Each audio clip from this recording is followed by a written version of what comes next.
호우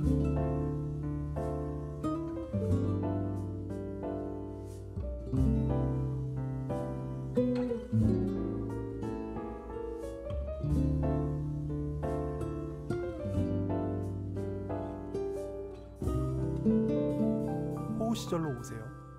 그때 우리가 여기에 있습니다. 2023년 11월에 인사드립니다. 안녕하세요. 호시절 원우씨입니다. 안녕하세요. 조쿠나입니다. 조 셰프님, 저희가 아무리 오랜만에 만나서 녹음을 하는 거라고는 하지만 네. 정말 저희 이번에 안 만난 사이에 이 정도로 이슈가 많이 쏟아지던 때가 또 있었나 싶어요.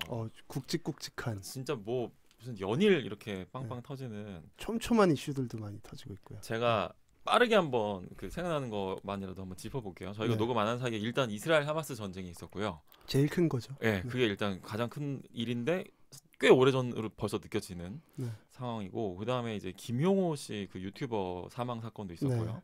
네. 또 때 아닌 마약 문제가 마구 불거지면서 저희가 그 알포인트인가요? 알포인트에서 다뤘었던 이성균 씨라든지 가수 지드래곤 등등이 지금 이제 문제가 되고 있고, 물론 이제 진위 여부에 대해서 지금 아직까지 확실하게 나와 있는 건 아니지만 또 이제 나는 솔로 16기 돌싱 특집이 마무리되기 직전까지 엄청난 도파민을 분출시키다가 지금은 도파민의 행방이 이제 펜싱 감독 남현희 감독과 그렇죠.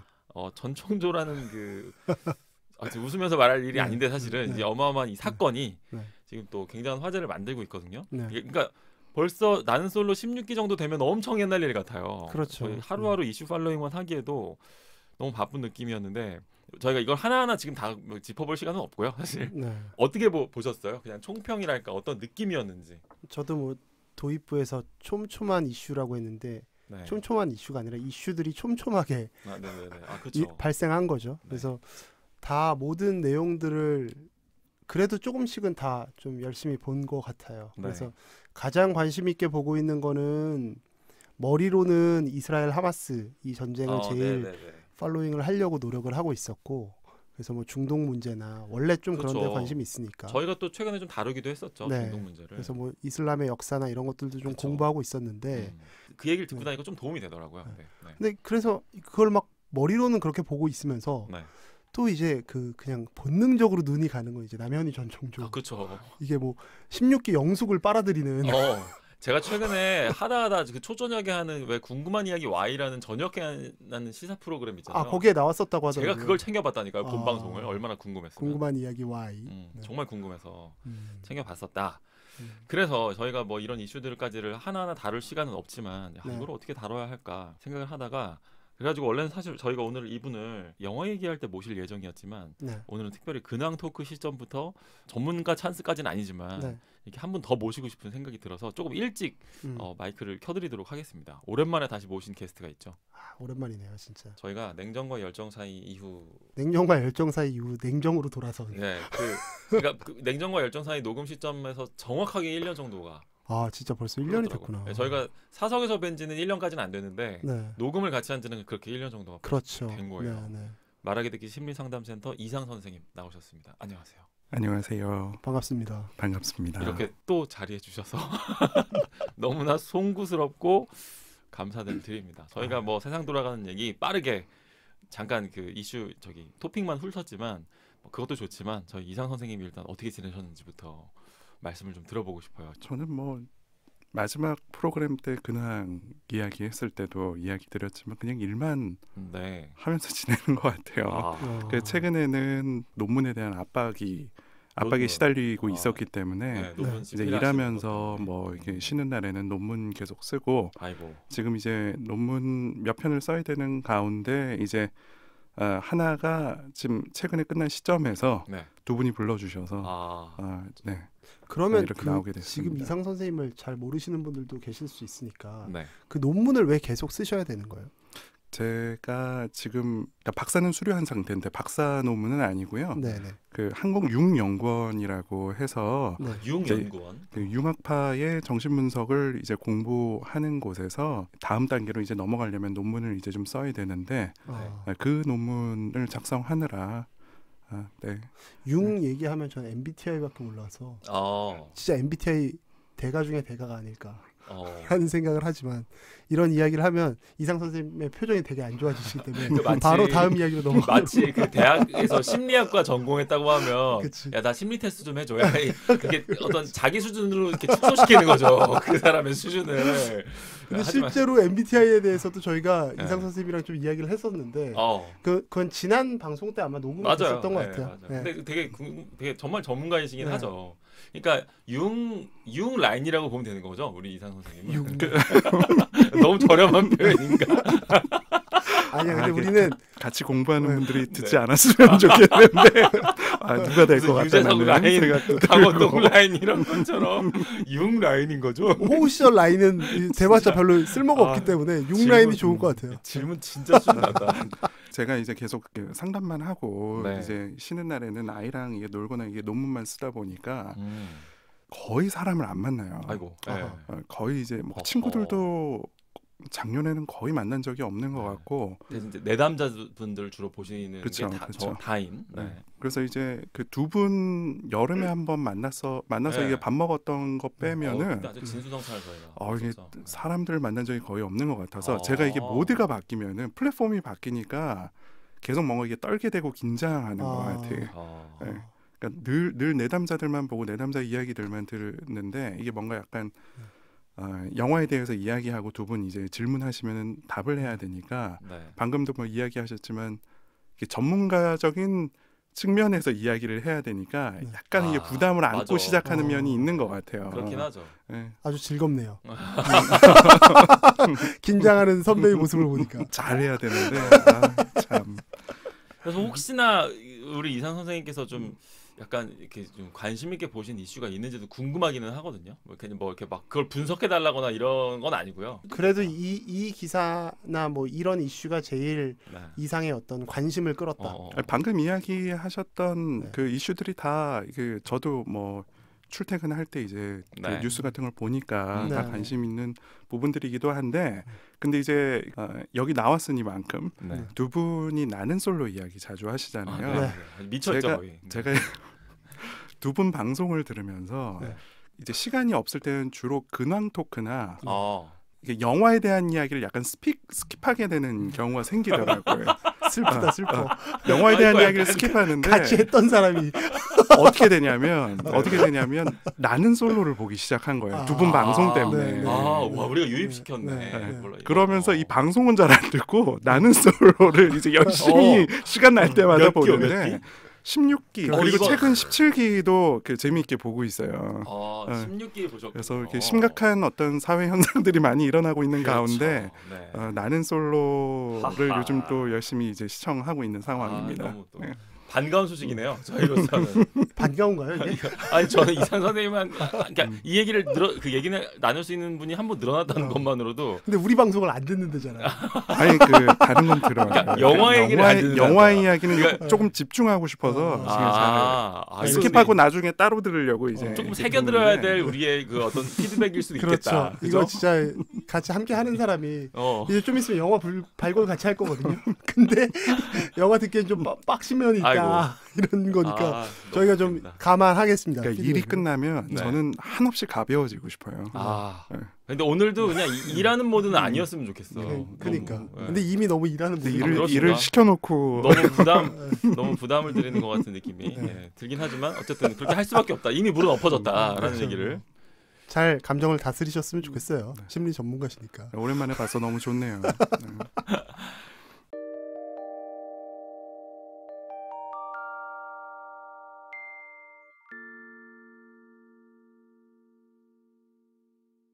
그런가 하면 저희가 녹음 준비하는 동안에 또 조세프님 굉장히 다양한 작품들이 막 수두룩하게 개봉을 했잖아요. 그렇죠. 최근에 뭐 보니까 미야자키 하야오 감독의 이제 뭐 은퇴작으로 알려진 그대들 어떻게 살 것인가를 포함해서 또 재즈 음악 영화인 블루 자이언트라는 애니메이션도 재즈 애니메이션도 개봉을 했고 또 마틴 스콜세지 감독께서 레오나르도 디카프리오 주연으로 다시 한번 영화를 찍으셨는데 우리나라 제목으로는 이제 플라워 킬링 문이라는 제목으로 개봉을 영화가 했습니다. 또 동시에 넷플릭스에서는 최근에 수지 씨가 나온 그 이두나라고 하는 드라마가 조금 바이럴이 많이 됐었고 또 최근에는 요 며칠 사이에 시작된 드라마인데 정신병동에도 아침이 와요 라는 드라마가 상당히 평가가 좋더라고요. 박보영 씨 나오는 드라마. 네. 뭐 요새 이제 OTT까지 챙기려니까 작품들이 정말 많거든요. 그래서 이 중에서도 뭔가 좀 같이 나눠볼 만한 어떤 혹은 인상적으로 보신 컨텐츠가 있으면 뭐 책도 포함해서 다 얘기 나눠보면 좋을 것 같은데 혹시 뭐 생각나는 작품이 있으신지 조셰프님께서. 저는 최근에 그런 이슈가 되는 작품을 네. 그 어떤 것도 보지 않았어요. 의외다. 요새는 운동하면서 그러면은 뭐 보세요? 아니 그 뭐 영화 준비하고 요새 제가 좀 소설책을 계속 봤거든요. 그러다 보니까 영화 보는 거 말고는 계속 집에서 네. 일주일에 한 2권 정도씩 책을 계속 봤던 것 같아요. 다독하고 계셨군요. 네, 다독하고 계셨군요. 책을 계속 읽다 보니까 네. 약간 제가 호우 시절 하면서 너무 이 OTT나 TV 프로그램을 너무 많이 보는 거예요. 그리고 뭐 저희 나름의 일종의 사명감 그걸 갖고 계속 팔로잉을 해야 된다라는 제 나름대로의 그렇죠. 강박도 있었고 그래서 뭐 이것저것을 다 보다 보니까 이게 어느 순간부터 작품 감상이 아니라 제가 막 이렇게 숙제하듯이 계속 이렇게 뭔가 버겁더라고요. 그래서 그냥 이번에는 영화 발굴하기로 했던 작품 보고 나머지는 내가 꼭 봐야 하는 나는 솔로 정도를 제외하면 그거는 포기하셨다. 그 정도를 제외하면 그냥 좀 내가 좋아하는 일들을 좀 해보자 하면서 시간을 좀 보냈고 그래서 저는 요새 읽고 있는 책이 궁금한데요? 되게 옛날 책이에요. 그 혹시 이문열 선생님 책 중에 변경이라는 책 읽으셨어요? 정말 어린 시절에 제가 또 이문열 선생님 좀 많이 좋아했었던 시절에 읽었던. 제가 처음 독서를 하면서 고등학교 1학년 때 그 조정래 선생님의 태백산맥을 여름방학 때 읽었던 기억이 나요. 저희 때는 여름방학이 꽤 길어서 한 40일 정도 됐잖아요. 그 40일 동안 그 조정래의 태백산맥 10권짜리인가? 그거를 쭉 다 보면서 와 어떻게 이런 소설이 있을 수 있나. 그 고등학교 1학년짜리가 약간 뭐 겉멋도 들었겠죠. 그래서 그런 생각을 하면서 어쨌든 제 인생에선 처음으로 일종의 대하 장편 소설을 읽었던 시기거든요. 그 이후로도 뭐 많은 책을 본 건 아니지만 그때만큼 재밌고 뭔가 아찔한 느낌은 없었어요. 저는 책을 보면서. 근데 늘 그 생각을 할 때 80년대 우리나라에서 가장 한국 문학에서 대중성이 있었던 작가가 이문열인데 영향력이 있었던 그리고 뭐 베스트셀러 작가기도 하고요. 뭐 그렇죠. 근데 조정래의 뭐 태백산맥 아리랑 시리즈에 필적하는 이문열의 작품은 뭘까? 근데 이문열은 뭐 이렇게 삼국지, 뭐 우리들의 일그러진 영웅, 아니면 뭐 사람의 아들, 뭐 이런 좀 한 권 혹은 뭐 그쵸. 장편이라고 해도 어쨌든 삼국지이기 때문에 약간의 평역이기 때문에 뭘까 하고 고민을 하다가 변경을 읽게 된 거죠. 근데 변경이란 작품은 1960년대가 배경이 되는데 또 막 이념 갈등 같은 걸 다루고 그렇죠. 뭐 이문열 선생님 자체가 원래 그 아버님께서 월북을 하셨고 이문열 선생님 부친께서 그래서 이문열이라는 사람이 느꼈던 어떤 혼란스러움이나 그리고 그 시대의 한국의 정황이나 이 부분을 뭐 좌파 우파 이런 개념으로 가릴 내용은 아닌 것 같고요. 그래서 이문열의 관점에서 그 당시에 마치 전지적 작가 시점이기도 하고 또 1인칭의 시점이 되기도 해서 한 10권 정도로 기술해 놓은 책이더라고요. 제가 지금 이제 마지막 한 2권을 남겨놓고 있는데 그래서 그걸 보면서 상당히 재밌었고 야 역시 이문열은 정말 이문열 선생님이 정말 글을 읽기 편하게 쓰시는구나. 그래서 그러면서도 또 동시에 이 사람이 정말 많은 공부를 했었구나. 그 당시에 우리나라 작가들이 정말 열심히 이념에 대해서도 공부하고 그 안에서 본인들이 느끼고 있는 감정들을 쏟아내기 위해서 정말 노력했었구나 라는 생각을 하면서 좀 감탄하면서 또 재밌게 그렇게 책을 읽었습니다. 이 변경이라는 작품은 80년대 후반에 쓰여진 작품이거든요. 그래서 1쇄가 89년에 나왔어요. 그래서 제가 본 책도 그 1쇄 나왔을 때쯤의 책이어서 굉장히 오래된 옛날 버전의 책으로 좀 읽기 시작했는데 그냥 제 개인적으로는 뭐 함부로 좀 이야기해보면 80년대 중후반에 그 조정래의 태백산맥이 워낙 어쨌든 이슈가 됐고 그걸 보면서 이문열 선생님도 뭔가 나도 한 10권 정도 되는 거 써봐? 이런 거 아니었을까. 그거에 대한 어떤 응답이었다. 그래서 근데 뭐 그 어떤 작품의 질이 뭐가 더 낮고 뭐 떨어지고 이런 개념은 아니고요. 네. 저는 이 변경이라는 책이 되게 재밌는 게 이문열 선생님의 장편 소설 중에 영웅시대라는 작품이 있습니다. 네네네. 그래서 그 작품의 사실 속편격이에요. 근데 그 영웅시대는 그 월북한 아버지에 대한 이야기고요. 네. 근데 그 아버지가 월북을 하고 나서 남아있는 자식들, 그러니까 엄마와 네. 장남, 그리고 차남과 맏딸, 그 막내딸까지 있는데 이렇게 네. 이 사람들이 화자가 돼서 쓰는 게 변경이거든요. 근데 실제로 변경은 영웅시대보다 훨씬 더 많은 그 권수가 나왔죠. 그래서 마치 꼭 이게 그 이문열 선생님의 어떤 자전적 소설이다 이렇게 네네. 평하시는 분들도 있고 그래서 뭐 요새는 작품 활동이 아주 왕성하시지도 않고 또 세간의 평은 네. 80년대 90년대의 그 정력적인 에너지가 지금은 이제 그 필체에서 나오지 않는 것 같다라는 뭐 평들도 있습니다만 어쨌든 우리가 호시절을 하는 것처럼 그 작가의 글은 네. 뭐 수십 년이 지나도 그때 고스란히 보존되어 있으니까 네.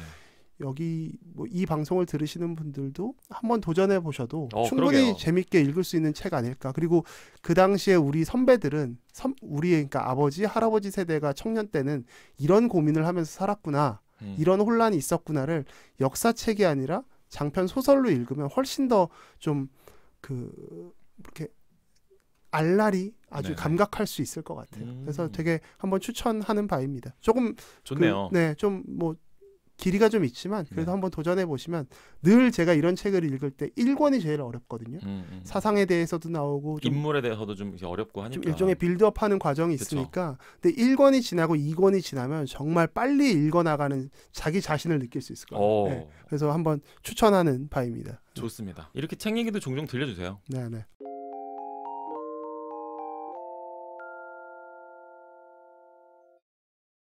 정작 원우 씨는 그러면 아까 그 여러 네네. 컨텐츠들 중에서 뭐 다 보셨을 것 같기도 하고 좀 인상 깊은 거나 추천할 만한 거 좀 말씀해 주세요. 인상 깊은 거는 뭐 여러 가지 있는데 뭐 최근에 뭐 크리에이터라고 하는 영화가 있어서 뭐 극장에서 봤는데 뭐 음악도 좋고 뭐 볼만 하더라고요.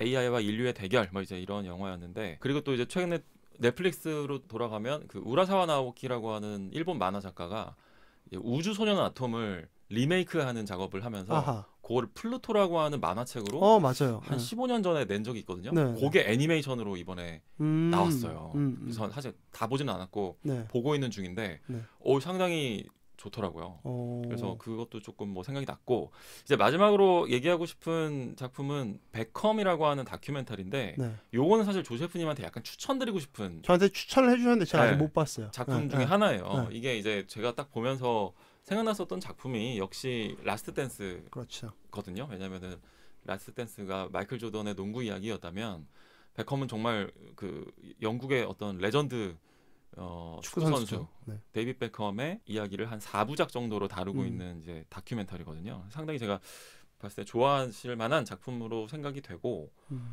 다만 이제 라틴에 비해서는 좀 더 베컴 쪽에 더 이렇게 우호적인 느낌으로 만들어지긴 했어요. 왜냐하면 저는 라스트 댄스를 보고 나서는 마이클 조던에 대해서 정말 그 악랄한 사람이구나라는 생각을 같이 하게 되는 어떤 균형 감각 같은 게 있었다면 이 베컴이라는 작품은 이거 베컴이 약간 제작에 관여한 거 아니야라는 생각이 들 정도로 베컴 쪽으로 조금 많이 쏠려 있는 작품이긴 해요. 이를테면 이제 베컴의 어떤 부부 생활 관련된 문제에서 베컴이 저질렀던 불륜 사건이라든지 그다음에 이제 빅토리아 베컴과의 그 부부 관계가 좀 나빴던 시기에 대한 이야기가 상당히 좀 이렇게 약간 얼버무리듯이 좀 이렇게 진행이 되더라고요. 제가 알기로는 그 불륜 사건이 상당히 심각했던 걸로 알고 있거든요. 그다음에 상대방도 꽤 여러 명이고 근데 이제 그 부분이 축소돼 있다 보니까 언뜻 이 4부작만 보면 데이빗 베컴이라고 하는 한 남자가 빅토리아 베컴이라고 하는 여자를 만나서 커리어가 약간 꺾인 얘기처럼 보이기도 해요. 원래는 맨체스터에서 막 하다가 뭐 이렇게 이제 퍼거슨 감독이랑 좀 불화가 있고 그러다가 이제 레알 마드리드로 가는데 막 스페인으로 가고 하는 걸 빅토리아가 되게 힘들어했었다는 얘기들이 있거든요.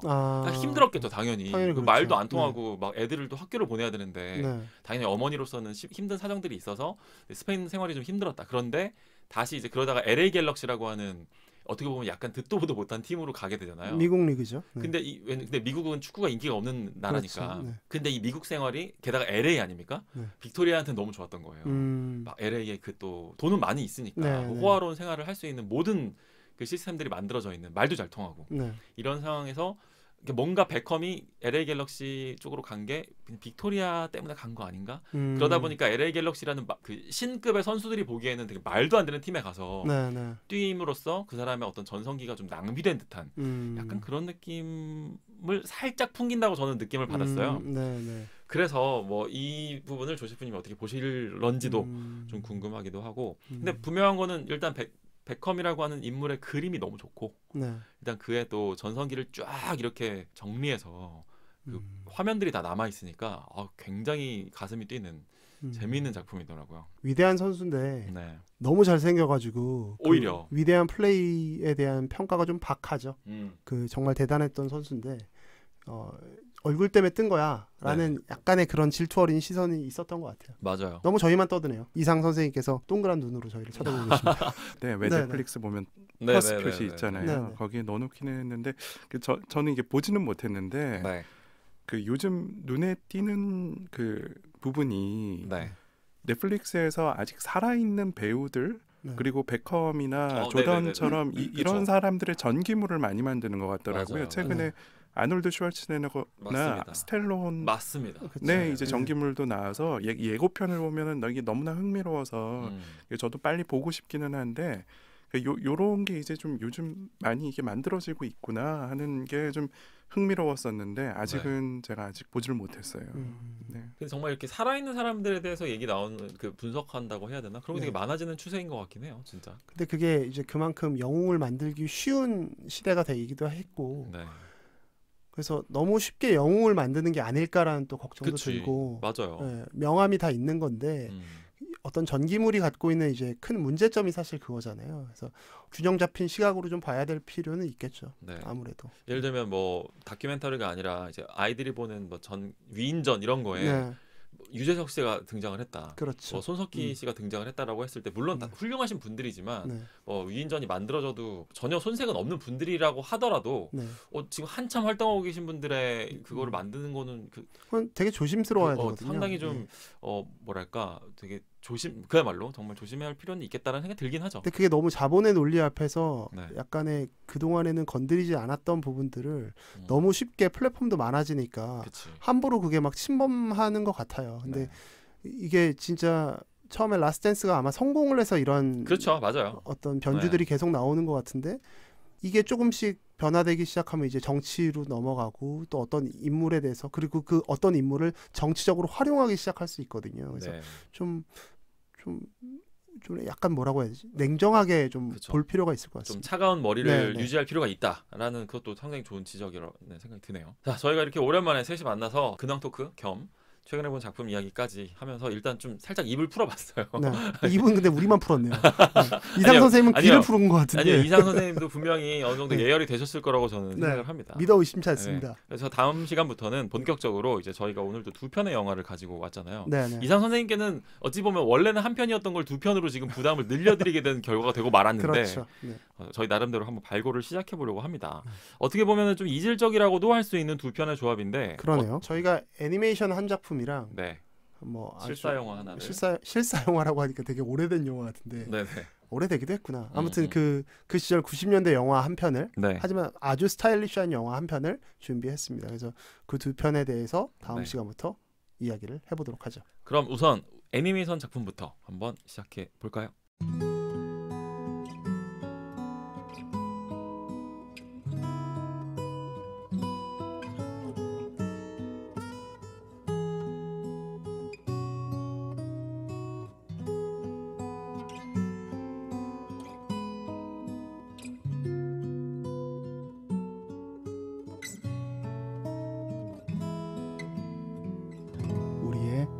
호우 시절